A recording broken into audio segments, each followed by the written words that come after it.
Hi, everybody. Thanks for joining me on this Wednesday, March 8th in the Locher Room. I'm Alan Locher. Actor Joe Lando is stopping by today to look back on his incredible career that began over 30 years ago when he booked his first big break as Jake Harrison on One Life to Live. His popularity soared after two appearances on the Oprah Winfrey Show, and Hollywood soon came calling, and he was offered the role of Mountain Man Byron Sully on the CBS primetime hit series Dr. Quinn Medicine Woman. The show sold in over 100 countries around the world and still maintains an incredible following 30 years later. Since then, Joe has produced and starred in 22 episodes of the critically acclaimed series Higher Ground for the Fox Family Channel. He also starred in more than a dozen independent films and has recurred on Jag, Wildfire, Melrose Place, Hit the Floor, Summerland, Missing, and Secret Circle. Most recently, he can be seen as Jane Seymour's love interest in Lifetime's highest-rated holiday film, A Christmas Spark, and the feature film Night Train, now playing in theaters and streaming. Joe also appeared on Guiding Light as Macaulay West in 1993 and recently appeared on The Bold and the Beautiful as Judge Craig McMullen. And he can also be currently seen in season 7 of The Bay as Lee Nelson, which is on video on demand and available on Tubi. Please welcome to the Locher Room, Joe Lando. Hey, Joe. Hi, Alan. How you doing? I'm well. Thanks so much for being here. It's a pleasure to meet you. And as I mentioned, I listened to your Soap Digest podcast interview, which was really, really great.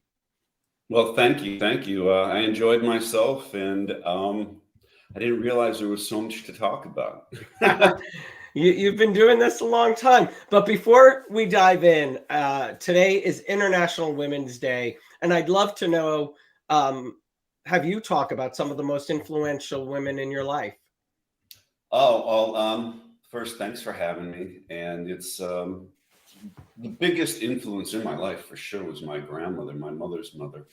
She came from Poland. I called her Busha. And she came to America at 14 years old because the situation in her country became too dangerous for her. Her parents put her on a boat and shipped her to New York, where she landed. Came through Ellis Island, didn't speak English. 14, that's when I went to New York to be on the soap. I thought, I felt I was 28 years old and moved to a place that felt very different. And I was just struggling to, meet all these new people, this new, very important job I had. And I kept thinking of my Boosh because of what she went through and the way she survived through hard work. And she went and the family took her in, but then they put her to work in a sweatshop where she worked for years, learned English, learned how to do business, opened up her own bakery. And then during Prohibition, she had I think 3 or 4 children at that point, a total eventually of 5, and no husband that was really present. But she sold bootleg whiskey out of a basement door. And, you come up and knock on the door and she would, give you a shot glass and you give her a nickel. And that's how she kept, food on the table. And those stories. And then, moving to New York and being on the soap and having somebody I've been very lucky, the women that I've worked with. Jessica Tuck, boom, first person I worked with. On a totally different level than me. I walk in, really first big job, and she's this Yale graduate, smart as a whip, beautiful, athletic, very competitive woman who just was smoking me every day. And we didn't get along at first because, she was having to carry me. And then they brought Brian Tarantino in and it kind of smoothed things out. And then it couldn't turn out better for us all. It was a great experience. I love that though. Exactly like the first job you got, it was a woman who sort of helped really guide everything else. And then, Dr. Quinn, Jane Seymour. Yeah, I jumped on another great woman's coattails, and I was like, I can do this for a living.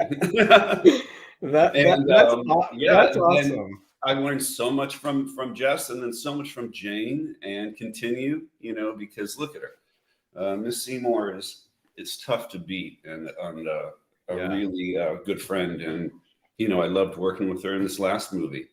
And so it's just been, you know, I've been very fortunate to be surrounded by my wife, who's given me 4 beautiful children and has taken care of me for like decades.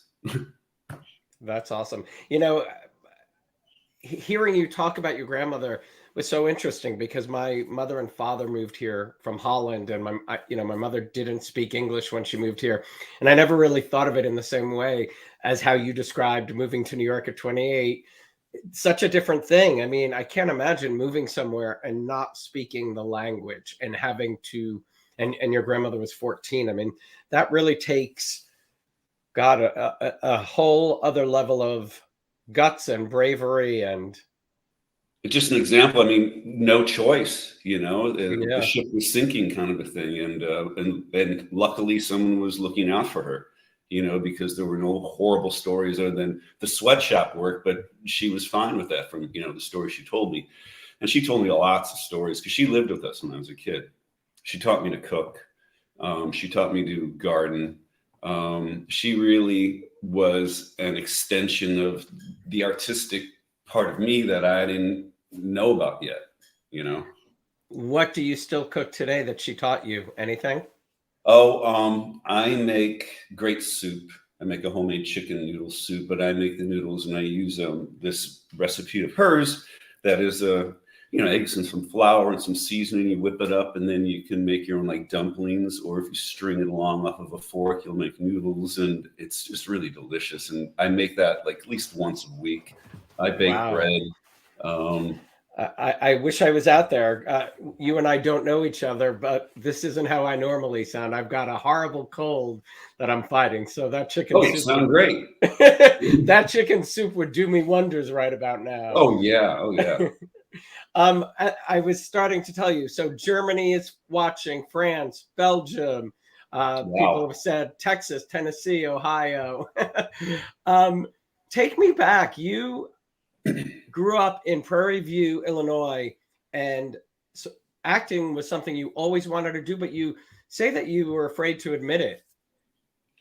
Well, yeah, I went from just living on the edge of the city to out in the country, and there was, you know, it was a lot of football. It was, you know, a lot of big farmer boys, and just a life so removed from theater and television, and you know, all that I felt like I would just be made fun of. But I had someone that I met and had a completely incredible crush on, was Allison LaPlaca, who happened to be 2 years older than me, and she was in theater, and she was in all the musical, every single play and musical. Allison, and you know, she was one of the best looking girls in my high school, you know, and I lived vicariously through her, and I was able to go to plays and see real theater, and that gave me an excuse. And then I just didn't care. You know, when I came out to California, it was with every intention to get in this business, but I stayed working in restaurants because that's what I'd learned back as a kid in Illinois, working in restaurants. And being able to cook and feed myself and have a job at the same time seemed like a really great symbiotic relationship and a good way to get myself into acting eventually, you know. And it just took 10 quick years for it to happen. Yeah, 10 very quick. Absolutely. Yeah. The meteor rise. But one of the first jobs you had when you got to California at you were about 18 was catering movie sets. Talk about being on set with Burt Reynolds, Meryl Streep, and Kim Basinger. Oh, it was crazy. I worked so hard. I was 18 and 19, and I just couldn't believe what I was seeing. You know, I was on the set of these big movies. We'd go on location, which was kind of a new thing back then, where we do it all the time now. But they didn't have the infrastructure in places we'd go in Texas or wherever, Arizona, and so they would ship everybody there, the caterer included. And we'd take, I met somebody through somebody I knew in Chicago who got me this catering job, and I worked on a movie called Silkwood, which was a pretty big movie. Mike Nichols directed it, and Meryl Streep was in it with Kurt Russell and Cher and just a slew of people. And whenever I had the opportunity, I would go down to the set. And so I'd get as much done as I could, make sure it was cool with my boss. And then I'd run down the set and say, you know, what are you doing? Oh, you're the electrician, and yeah, I got you. And you're the gaffer, and that's what that means. And you're the best boy. I don't know what that means to this day. And then, you know, just they might not either. Yeah, who's the best boy here, really? So anyway, that's what it was great, and to hang out with somebody like Meryl Streep, because it's cold, and I brought in some chicken. I mean, some cream of mushroom soup that I made. And she sat next to me in this gas station in Texas. It was just the two of us, and she talked about my soup. And I was just like, yeah, ham, you know, how'd you make it? But God, she was great. And then one night later, like a couple nights later, it was a late Friday night. Everybody else had already gone out. We were all staying in the same hotel. And I got back late, and so I was just sitting at the bar. I was 19 there in Texas. I remember I could have a beer, and in walks Meryl Streep with the wardrobe designer Ann Roth and a couple other women, and she was like, "What are you doing, John?" I was like, "Oh, just everyone's out already. I don't know where they went." And they, "Oh, come with us." So I got to go out with Meryl Streep and one of the biggest costume designers alive, and that was a night. We went to some jazz bars, and yeah, and then I worked on this movie called The Man Who Loved Women with Burt Reynolds, and I catered that and got to bump into Kim Basinger and get Burt Reynolds' autograph, and he was like my idol. You know, I wanted to get in this business by coming to Los Angeles, becoming a stuntman, then going from a stuntman to acting, just like that's what Burt Reynolds did. That's what he said that's how he got into the business when I'd watched the Johnny Carson show when I was a kid. And anyway, it was neat to see those people, and I did a few things like that. Yes. Did you do stunts first? Yeah, I did actually. One of the restaurants I worked in, one of the guys, as the manager, became a producer, and he did this movie, and he hired me to do the stunts. He Taft Hartley'd me on it, which meant I was in line now to get my SAG card if I got another job within a certain amount of time. And the reason why I was able to get that part that day was because I not only was an actor, which I wasn't, but I could do stunts, and he needed me specifically for that. And so I'd never really done any stunts before, but it was cool. They wired me up, and I got to jump up on top of this roulette table and squeeze off a few shots, and then get shot and, you know, fly off and land on a cushion. They're like, "Can you do that?" I'm like, "Yeah, sure." Have you ever done that? No, never, no. But God, it was a blast. And just having this little explosion go off in your chest, and it hurt like hell, but it's over and over again. And I remember I got to get the shoes from the shoot. I thought it was so great. We got paid. And then I was able to get next time I worked, I was able to get my SAG card, which was, I don't even remember. Oh, it was Star Trek. That was the next thing that got me my SAG card, which started not only that, I mean, at the start of your career, that your first paid job is Star Trek: The Voyage Home. I mean, you're and it's still paying to this day. I still get checked for like $13. You're part of the Trekkie universe paid forever. For the chocolate-covered almonds, Paul. And these are some of the best food around. I mean, you're part of that universe forever now. I know. And I worked with Leonard Nimoy, was the director, you know, and my first day, I had to run down the staircase and say, you know, like, stop, whatever. And Mr. Nimoy standing behind the cameraman. This guy's got it on his back, and he's on the landing, and I had to run down this line. Of course, I trip. I fall into the cameraman, who falls into Nimoy. And, you know, I'm like, oh my God, that was like the first 5 minutes on the set. And everyone's concerned about me, and all I could think about, that didn't hurt. I mean, it hurt my pride. But, and then we fell behind schedule, not because of that, because of something else. And my one day little, like, under 5 job turned into 3 days. And it saved my butt because I needed rent money, and my car like broke down on the last day I was shooting, which I just remember rolling down a hill into the valley on the way home. But it was great. I mean, wow, that was a fun time. And I was so excited to first go to the Chinese theater, which was in Hollywood, and see myself. You grew up as a Star Trek fan? Oh yeah. Yeah. That was the other crazy thing, you know? And then when I was a fan of, I watched soaps growing up because my mother and my grandmother and my sister, you know, and when I was on One Life to Live, it couldn't have been like a bigger thing for all the women in my family, you know. So they were ABC soap fans. Oh yeah, yeah. Oh wow. Yeah. Do you remember calling to tell them you got the part on One Life to Live?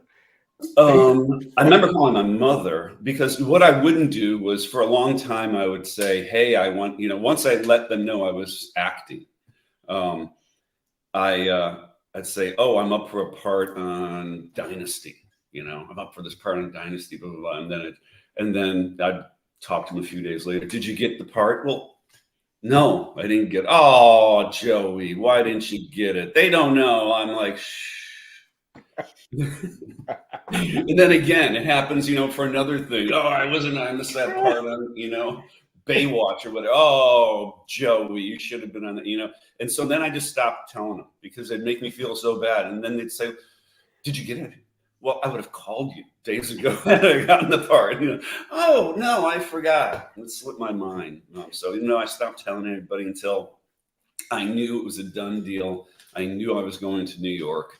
And I had signed everything. It was, then I told my mother. That is so funny because I just remember not telling my mother certain things for those same reasons, but it wasn't about an acting gig. It was just like I didn't want to hear the questions after questions. Did you get it or did you do this? But, and why not? And they don't know, and blah, blah. And then they're trying to build you back up. And it's like, just say, okay, I failed. It didn't work out. This is going to happen 1,000 times, Mom, and I just got to deal with it. And it has. That is so funny. And so your first film role was Star Trek? Yes, sir. And then Kevin Kline and Tracy Ullman, was that as well? That was I Love You to Death. That was a movie I was hired to be the kitchen supervisor kind of a deal on because they saw me in the restaurant I worked in. I worked in this Italian restaurant called Vittorio's where I met my wife here in Southern California, and had an open kitchen. And somebody came in, maybe it was, I think the prop guy or somebody, it was a long time ago, someone that saw us working in the kitchen and said, this would be a great idea for the movie if we could get these guys to maybe help out, teach us the moves, basically. So, I went in and they approached me in the restaurant one night, and I had a very Sicilian boss who they went up to first and asked him if he was interested. He goes, I won't tell you exactly what he said, but he's like, well, go talk to him. He's an actor and he can spin pizzas and go talk to him. So this guy comes over and starts telling me stuff, and I'm like in the middle of a rush. Okay, yeah. And he gives me his card and tells me, and I'm like, sure, I'll give you a call tomorrow. And so I did, and maybe you heard the story before, but I got a job teaching these guys how to make the pizza because the guy that they hired before me got drunk and didn't come back because he was too nervous working with the likes of, Lawrence Kasdan, Kevin Kline, and Tracy Ullman, River Phoenix, and Keanu Reeves, and William Hurt, and all these people that were going to be involved in this movie. I couldn't believe it. When I heard that, I was like, I'll be right down there, but I want $100 for the day. I want $100. I'll be there yesterday. Yeah. And so I've had some incredibly great things happen, just so lucky to have that experience and then go on location for 6 weeks and, sit next to Lawrence Kasdan and have him ask me my opinion about something, or just be privy to, like when I was catering Silkwood, I took the job of helping out the private chef of Mike Nichols so I could go into dailies and watch them. Dailies are the film that they shoot the day before. And then, people don't know who aren't in the business.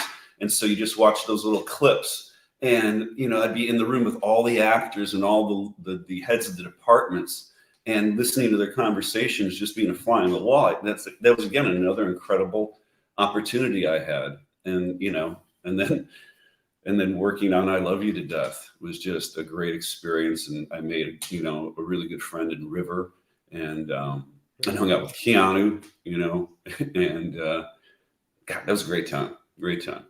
You, sir, have certainly been in the right place at the right time for Totally. some of these some of these experiences. If you stand around and wait long enough, and you just keep there, eventually something's going to happen. You'll get struck by Those short lightning. 10 years you mentioned earlier, those short Yeah, 10 years. yeah, that short 10 years, when everyone else is passing me by and I'm just like, when I was in acting class, I had like actors like Michael Biehn and Bill Paxton and Rick Rossovich, these guys just taking off, and I was still, Twiddledee. But hey, we have a hello from Zimbabwe as well. Oh, hello, Zimbabwe. Amazing. So Wow. Gregory Martin is a friend of mine, and he told me you are doing incredible work on the Bay. Tell us about Lee Nelson and working on the Bay. Well, I remember like 100 years ago, it was like 12 or 15 years ago when I had auditioned for Gregory for a movie. And then he, has said, well, I didn't get that part, but he called me for something else and then said something about going to lunch. He wanted to discuss something with me. And it was the concept of the Bay. And at that time, a lot of soaps were hitting the skids. It was like there weren't more soaps being made. There were fewer. And they were cutting into the budgets. And it was just it was like a bloodletting. And I was just like, I don't know, man. You're a brave, brave man. Give this a shot. And I said, I don't know. I don't think it's for me. And I think something came up at the time. I think it was Wildfire, the show that I went to New Mexico and worked on a bunch. But anyway, Gregory, of course, went on to keep pushing and called me up a few times. And I played Mr. Nelson, who's now a ghost, I guess. So, you had a lot of freedom with that, don't you? And I don't know if anything is in store for Lee, but we'll see. How was Mary Beth? Everybody on that show that I've worked with, so kind and generous. Mary Beth, I mean, yes, she's a daytime legend. Yes, she is. Again, look, I always just think out. You really do. It really. Well, I can't say anything more about that. You really do. Well, the fans all, what do you remember about your audition for One Life to Live? Just being nervous as hell. It was like a 7-page audition, which was nothing for Jessica. She was like, oh, I got it. And I worked on it nervously for days and days and got to New York. And again, was like, oh my gosh, I rode the bus in. It was the cheapest way to get from the airport to there because they gave you per diem. And I thought, in case I don't come back, I got to save some money from this trip. That's just the way you think, when you're an actor and you've been through this. This is like my 3rd time in New York and so auditioning. Let me stop that. Okay. Yeah, that's okay. Go right ahead. Sorry for the coughing. Oh, I'm back. Let me get you some chicken soup. So by the time I got there that morning, I remember meeting Jessica and, going through the blocking and seeing some of the other guys. The other guys, I don't remember them at all. But I really didn't think I got the part. I knew when I first did the first audition in Los Angeles, that felt good. But when I was in New York, I'd already blown 2 other screen tests before that. And so I didn't have that great a feeling, but I got back to LA and my agent called me like a day later and said, you're going to New York. And I was like, when? In 6 weeks. It's like, okay. And then I packed up all my stuff and I put it in a little trailer behind my truck. And I was going across the country with my girlfriend, who's now my wife. And we were going to go down to Graceland. We stopped at the Grand Canyon. We're bombing around. And we're going to go down to Graceland and then go all the way up to Chicago. And before we turned right to go down to Graceland, they called and said they want you a week early. So go. So went to Chicago and then, unpacked all my crap there. And before I knew it, I was in New York. And I picked my apartment out of back of the Variety. And I just went by, I liked the number 45 and I saw 45th Street, New York, so I took that apartment sight unseen. the woman who owned that apartment happened to live right around the corner from me in Hollywood, which was crazy. And so I went over and saw her, did the deal, and I told my boss at work, my very Italian boss, where I was going to live, and he said, "Oh, your ass is going to get kicked every night." I was so scared to live in Hell's Kitchen, between 8th and 9th and 45th Street. But again, met such incredible people. Then once I met Brian Tarantino, he lived a couple doors down from me. He knew everybody in the neighborhood. He had grown up in Hell's Kitchen, basically. So he introduced me to everybody, and then it was just like the greatest bunch of folks. Interesting, colorful, Runyon-esque. Oh, yeah. Yeah. I worked in New York at that time, but Yeah. I didn't live there till about 10 years later. But I lived on 48th between 10th and 11th for a while. Okay. Yeah. Love Hell's Kitchen. Hell's Kitchen is great. It's not like that anymore. It's not like that anymore. No, the hookers are no longer there. No, they were the greatest, because who's watching the soaps during the daytime? Kids in college, moms who are at home, blah, blah, blah. And then like the night people, the folks who are the prostitutes, the pimps, the drug dealers, and I could always tell if I really knew you or not by, "Hey, Jake," or, "Watch out, man, who's after you." I'm like, yeah. Oh, yeah. Hell's Kitchen was very colorful during that time. That first day that you arrived a week early, were you nervous on set? I was petrified, Alan. I mean, this is like the first 3 months of my existence on the soap. Terrified when you get in at work, terrified all day long, can't eat, can't sleep. You go back home, terrified. Hell's Kitchen. I never was not terrified until like 3 months later. And I was losing weight because your stomach's constantly upset and you're not getting any sleep. Sometimes I'd be awake for 2.5 days, basically with insomnia, because I'm thinking, God, these lines, I've got like 20 pages, and how do I do it? And everyone was just so cool. They're like, "Yeah, it's a muscle, Joe. You'll get it." And meanwhile, they're like, every time you see a new person come on and you see the sweat pouring down, you're like, ah. And then all of a sudden, just kind of clicks, and it starts getting easier because they start writing the way you portray the character and speak. They start leaning towards that. The writers hear you, and you just get comfortable. And working Brian Tarantino and Jess, I couldn't have been any more comfortable. Or Bob Woods, Bob Woods was a great guy.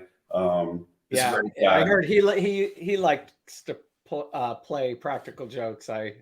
I've heard people share stories, all kinds of stuff, and I shared a dressing room with him for a while, which was fun.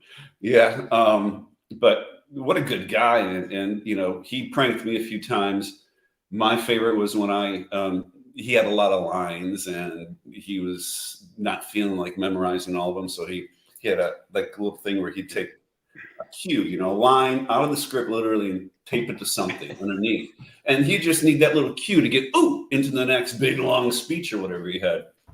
And I knew that about him. And so I just went on to the set after he put all his lines around. I watched him do it. And there's like 4 of them, 4 little spots he was going to do his thing. And I switched them with other lines. I wrote a couple that I made up.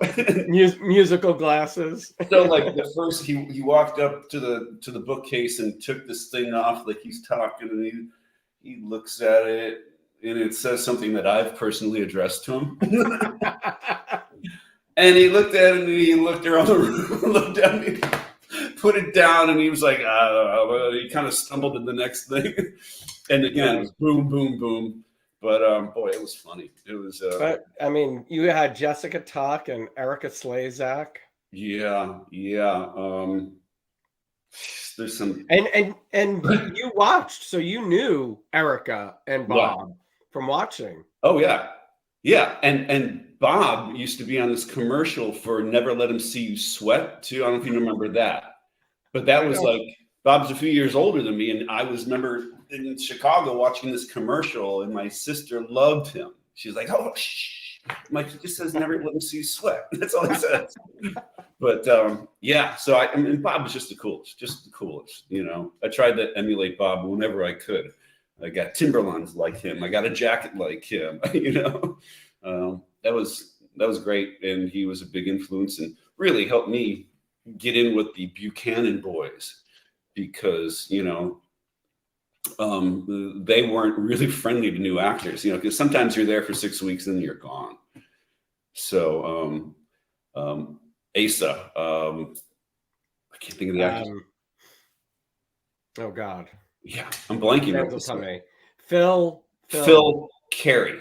Yes. Well, Phil, here's payback. He didn't call me by my real name for the year.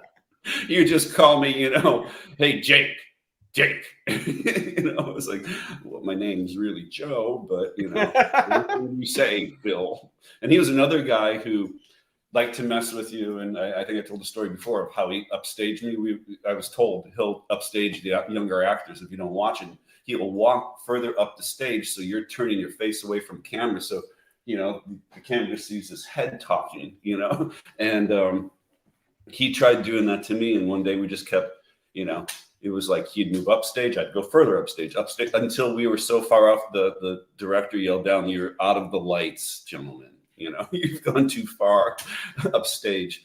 But I wouldn't quit as long as he kept going up there and making me turn around. But another interesting guy. Yeah. Well, I was going to say, here we are 30 years later, and people are still talking about the impact of Jessica Tuck, her character, dying on the show. I think Anne-Marie said she cried for days. What do you remember about wrapping all of that up? I was trying to put that all in chronological order, just yesterday, because I know I was talking to you. And a lot of it's a blur. I remember studying it, at length with Jessica every day, parts of it as we took on our regular work. And the day that we shot that scene, I think it was a Saturday. I know it's Saturday. And by that point, she was so run down from, doing all this work. And also, when you become these characters and we're working so much, it's more of your life than your real life when you're on a soap at that point and doing something like this intense. So physically, she was getting ill, and she didn't look so great, and she was tired, concerned about that, and just taking that real thing that was going on and just putting it into, what the characters were feeling. And it was just one of those times in which it couldn't have been any more real for me and for her, and then the audience sees that, I can't watch it. It just gets me. Yeah. I just was watching it, and the way they have it on YouTube, it feels like it went on for days. I don't know if it was actually her being in the hospital and dying. I don't know how many days it really played out, but somebody cut it into so many, like 30 parts on YouTube. So I don't know how many days it was spread across. But if you were playing that, it had to be quite difficult to be at those emotional levels, day after day. Yeah, honestly, Alan, that's why I'm trying to remember when I came back, and I was just looking at some pictures of a photo album I have that Jessica put together for me, because she knew I was leaving the show, but yet she was still staying. And then when the producers switched, that's when I was given this offer to come back and finish up the storyline, and Jessica was going to pass away. So that's when we went from the great Paul Roush to Linda Gottlieb. And it was Linda that rehired me after I had been let go from the show because I was moving on, and they kind of let me go and then let me back. And it was funny, you and I were talking backstage. You asked if I worked with Jill Farron Phelps at Guiding Light. I think when I arrived at Guiding Light, Paul Roush was the executive producer then. Wow. Yeah. Well, talk about Paul, because Paul is a legend as well. Paul was the guy that I met that I was like, I'm never going to like this guy. He's such a jerk. Was he smoking his cigar? He was smoking cigarettes at the time. Every once in a while, cigar, but cigarette one after another, and the espressos, the Demitas, and and his braces, his whatchamacallit, suspenders. And I was just thinking also this very red tie. And I came to love that guy because after a while, he really liked me too. And he was like, kid, you remind me of me when I was your age, a real smart ass, blah, blah, blah, blah, blah, blah. And he's like, you're not scared of things, because they want me to cut my hair. And I'm like, I don't want to cut my hair. I don't want to blow dry my hair. I want to just, all my life I've combed my hair with my hands. And I didn't want my character to look like every other guy in the show. No, no offense, but they were like, and so I tried to get away from that, and it worked. And when it was working, Paul was like, keep it up. But almost every day I'd get called up to the principal's office. There was something went wrong. I was not blah, blah, blah, blah, blah. And then Brian Tarantino getting called up with me, something we didn't do something right. And we were making up too much stuff. We got called in one time because Brian was late, and Roush threatened to fire him if he ever came in late again. And so Brian made the mistake of asking him, so if I oversleep, should I not come in at all? And Roush was like, you come in and I'll fire you. But it was great. I remember I bought my first mountain bike off of Roush because he had bought one, didn't know what he wanted to do with it. He paid too much. So I remember going over to his apartment and having to chew him down on the price. Paul was definitely an original. Paul's great. It is great. And classy act. He was just funny and loved Jess and really loved the actors. He was really good to us. And that world they lived in, the producers in the soap world, it seemed that if you went from one life, of course you ended up over at there or over then at General Hospital. Or where did he came to LA and he was at General Hospital? Yeah. I don't know where he went after. He might have gone to Guiding Light because he was at Guiding Light when I think arrived. Yeah, I know. But then I know he was in Los Angeles because when I was on Dr. Quinn, I ran into him. He was living in Elvis. He did Young and the Restless. He did Young and the Restless for a little while. Young and the Restless for a little while. Yeah, but he was a great guy, and I wish he was still around to hang out with. Yeah, But a great first soap producer to work for. He was such a character. I'm sure you learned a ton from Paul. Oh yeah. And the first thing he ever really said to me was when I met him outside. He was having a cigarette outside the building, and I was signing some autographs for some people. And then he went inside and he said, "So how do you like New York?" And I love it. I'm living in Hell's Kitchen. He's like, "Hell's Kitchen? Why?"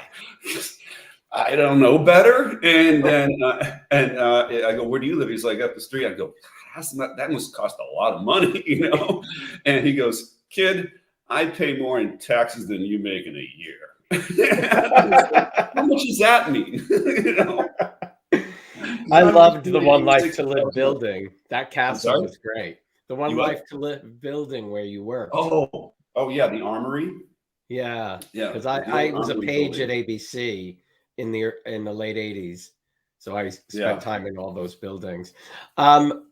What do you remember about getting that phone call that Oprah Winfrey wants you to do her show?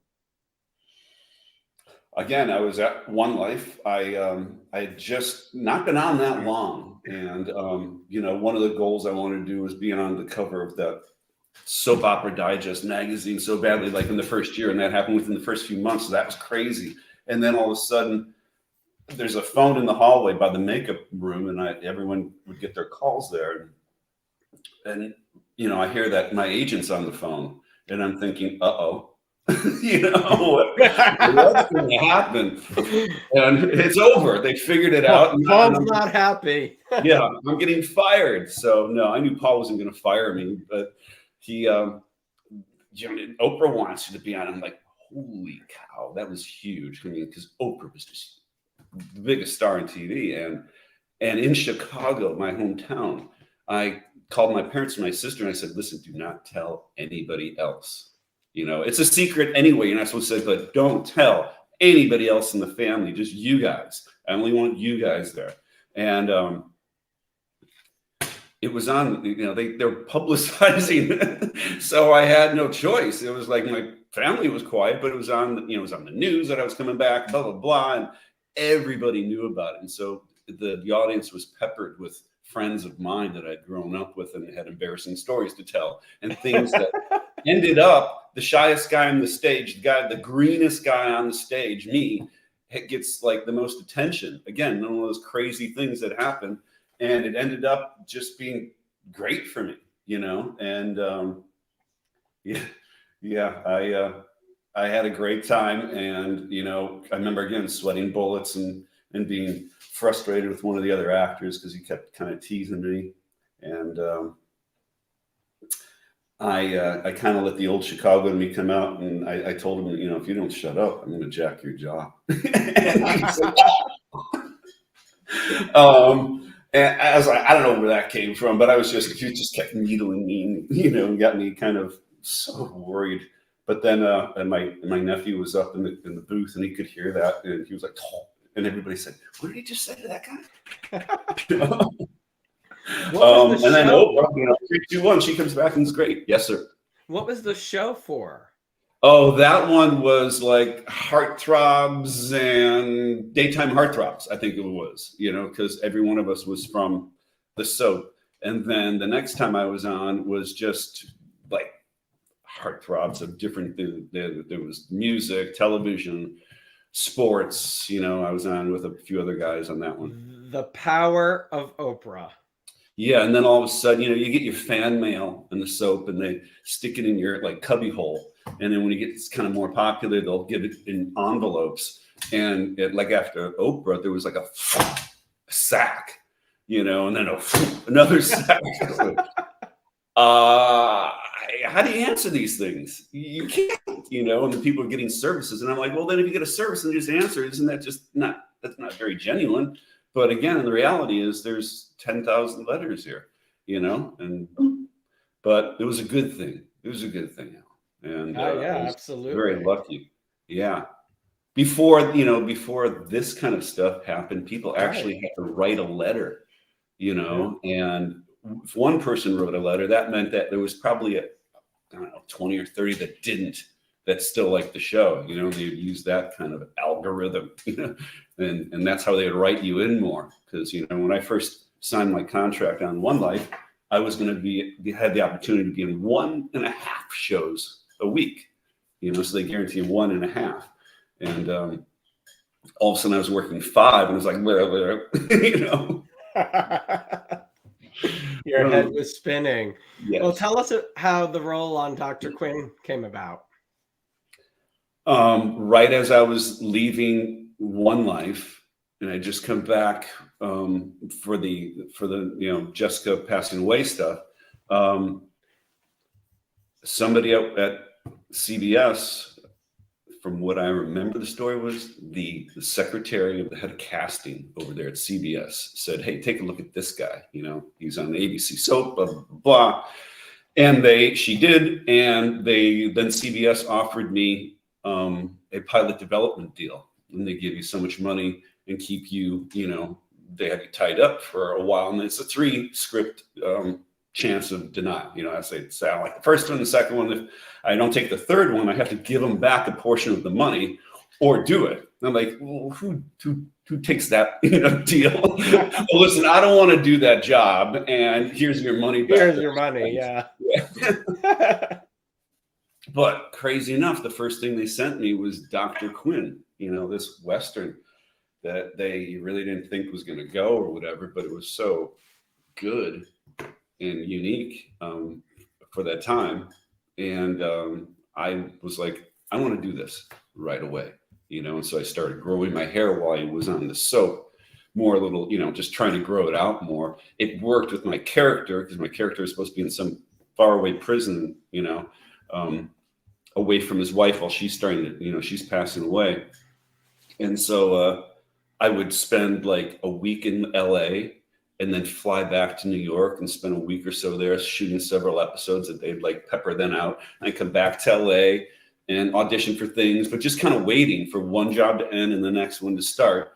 And if they're going to go through with this Dr. Quinn thing, because they had me, but they didn't really have anybody else. And they started assembling people and asking, and a lot of people passed on it or whatever. And then luckily there was a actress who needed the money, who had to take a job, and along came the show that wasn't supposed to make it, but Jane signed on.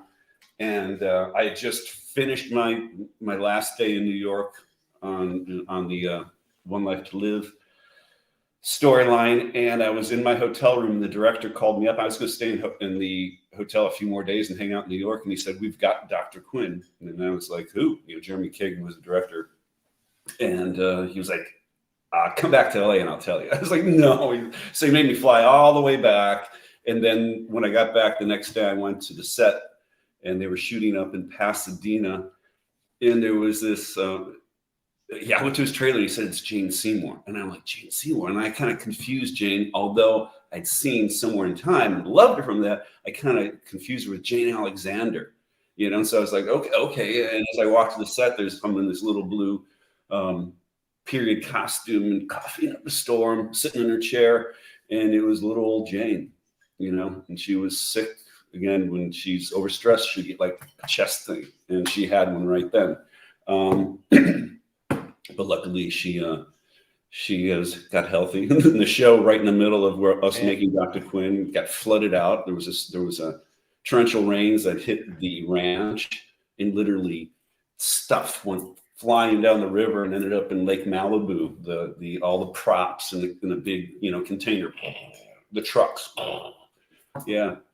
And Jane's car that they were driving her in was this Cadillac, and they had this young guy driving it, and he made the mistake of turning it into the water as it was coming rushing, and it killed the engine. And then he opened the door, which started the flooding of the Cadillac, and Jane jumped out of that Cadillac into my pickup truck through my window, handing me all her stuff, and then I backed the truck up. It was a 4-wheel drive. It was still, the water was starting to get high in my truck, like coming in the doors at that point, but I backed it up into higher ground behind me, and we just watched the Cadillac just go downstream with a bunch of other stuff. And then we couldn't shoot there for days. And when we came back, a lot of things were missing. And again, another crazy thing that happened. Yeah, and then Dr. Quinn, 200 episodes, seen in over 100 countries. Here we are, 30 years later, with people from all different countries. Hello from Bulgaria. Joe Lando was my first crush when I saw him in Dr. Quinn. I think I was 10 years old. When did it hit you? And she's only 20 now. When did it hit you? Julie says Dr. Quinn was my favorite show of all time. My mom had a big crush on Joe on Dr. Quinn. I mean, when did it hit you that, you were part of, a hit primetime series?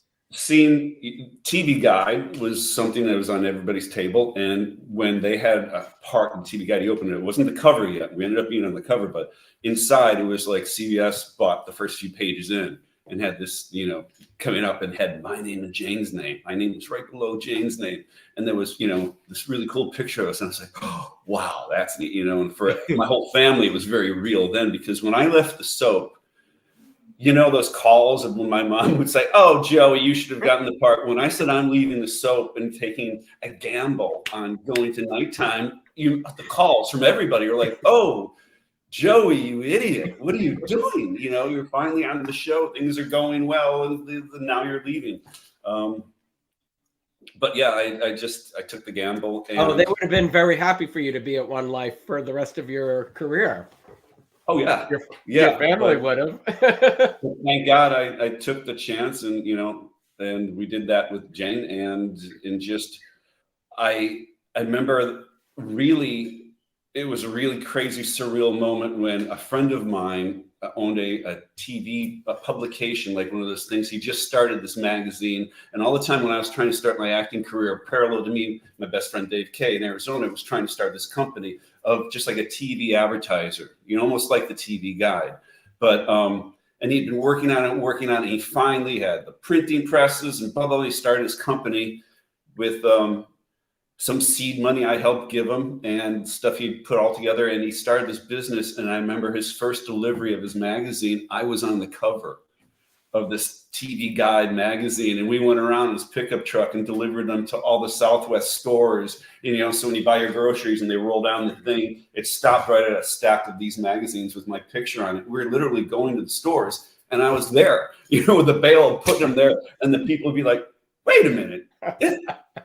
Yeah, that's you. I was like, and that's my friend's business. And he's like, and that's my, it was like such a cool moment to be able to, it was his first thing, and it was my first big thing. And we both kind of hit it at the same time, which was cool because it was like an overnight success for the both of us, a long time and hard work. A fan in France just said that Dr. Quinn will start broadcasting on Monday, March 13th, 30 years later. And I know that it's going to start on Hallmark, I think today. I believe it's now. Oh, wow. Starting on Hallmark again. So they're going to do the whole run again. So you're going to get to buy another almond jar. Yeah. I'm going to do so many almonds, Alan. I'll be sending them to my fans.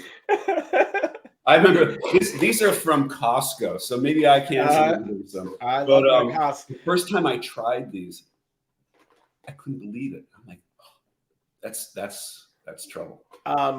You need to find the limoncello almonds that Costco sells. Okay. Those are very addictive, very addictive. Talk about your friendship with Jane Seymour and having her at your side and getting to work with her again recently. That was a good time. And it was the best, I think the most fun we've had since maybe the pilot of Dr. Quinn, but working together.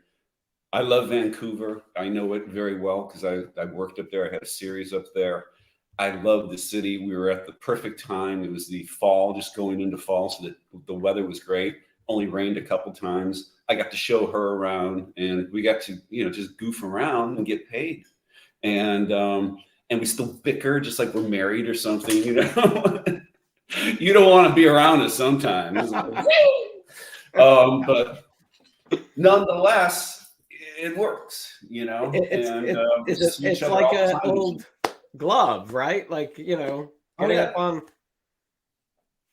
And we know how things are going to go. And sometimes now I always mess with her though, so just know I do things all the time, because when I first started working with her, it was like, she was very, very straight, very like, that's not here, and now she does more comedy and has gotten looser, and just, gives it back. Like we had this scene where she walks out, and there was no words written in the script, but she walks out in this leather outfit and gets on the motorcycle in this Christmas show we did, and we ride off together. It was just like in the script, it was like bing, bing, in and out, half a page.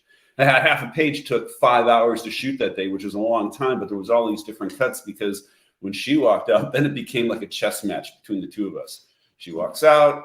I said, I'm going to put my glasses on. I didn't have glasses. Okay, give Jane glasses. Jane has glasses. Now we both have glasses. We're going to put our glasses on, look at each other, pace around. And I said, look at you. It just came out like I was in New York. Look at you. And she says, look at you. And then ad-lib something, I said, are you ready? I was born ready. That was all just ad-lib and stuff that when the director saw it, was like, oh, we got to get a shot of that. We got to do this, and so it ended up being a big fun scene, but it was just typical of us starting to duel. And that's something we wouldn't have done the first time we worked together. But now, after all these years, have that, we're comfortable enough to do it, and people let us. I love that. Denise says, the American people are lucky to have actors like you. Excuse me for my English. She, I assume, is French from her last name. Talk about, because it seems like you have a real connection with fans. I know, just so lucky again. Because in real life, I'm kind of a quiet guy, but when people see me on the street or something, they're so sweet. In all the years, I've only run into maybe like 5 rude people that you don't want to be nice to, Otherwise, everyone is just so gracious, especially to me. I'm like, I don't know why, but again, you're really, really nice. I was walking down the street one day and then ran into a bunch of French fans, just right down the street from my house with my mother. They recognized my dogs and my mom, I think. and yeah, started talking. It was like, oh my God, normally this would freak me out, but you guys are so sweet. So I'm just really lucky. And the fact that they're all around the world is something that you really can't imagine until you start, seeing the letters or now I'm on Instagram. I'm new to social New to media. social media. Well, Yeah. even here, I mean, like I get surprised when I see, but this, showing the impact of where people are watching Dr. Quinn. I mean, from every It's all country. over the world. Yeah. I Yeah. get 3-cent checks from all over the place. Romania. I mean, they've got to find a better way to do that. That just seems like a pain in the, 2 cent Oh, check. it's not a pain for me because I haven't been to the bank or done anything like that in years. But Mrs. Lando has a lot of sentence enhancers when she sees, because she hates the waste, the fact that they're mailing. That's a check for 3 cents. You know what they can do? 3 cents if you all put your 3 cents together. Like, I mean, I don't. I'm just part of the union. Let me go and buy my. My almonds. Yeah. So during your summer hiatus from Dr. Quinn, you came to Springfield to Guiding Light. What do you remember? I know Jill Farron Phelps was the producer, right? Yes. And you worked with Vincent Irizarry and Barbara Crampton. Yeah, I think they were the two Amelia main ones. Marshall. Yeah, and it was, God, that was a lot of work, because what I was also trying to do was learn how to do all the publicity that surrounds like being in the position of somebody like Jane, who carried all that on her back during Dr. Quinn, being number one on the call sheet, and then knowing or hoping that somewhere down the line, I'd like to be number one, or I'd like to be on a film where you have to then do those junket tours, which you always hear about are not that much fun, and they aren't. But doing that publicity thing, I really needed a lot of work on, in my opinion. And because I get so nervous and you clam up and what do you say? I wasn't quite as loquacious as I am today. And so I took that job because it paid really well. They asked me to do it. And it was just a lot of hard work when I wasn't working on the lines, which I had tons of them in that show. I was going someplace, being driven to do another, another interview or a talk show or something, almost every day. If I wasn't shooting, I was doing publicity, and some days split the days.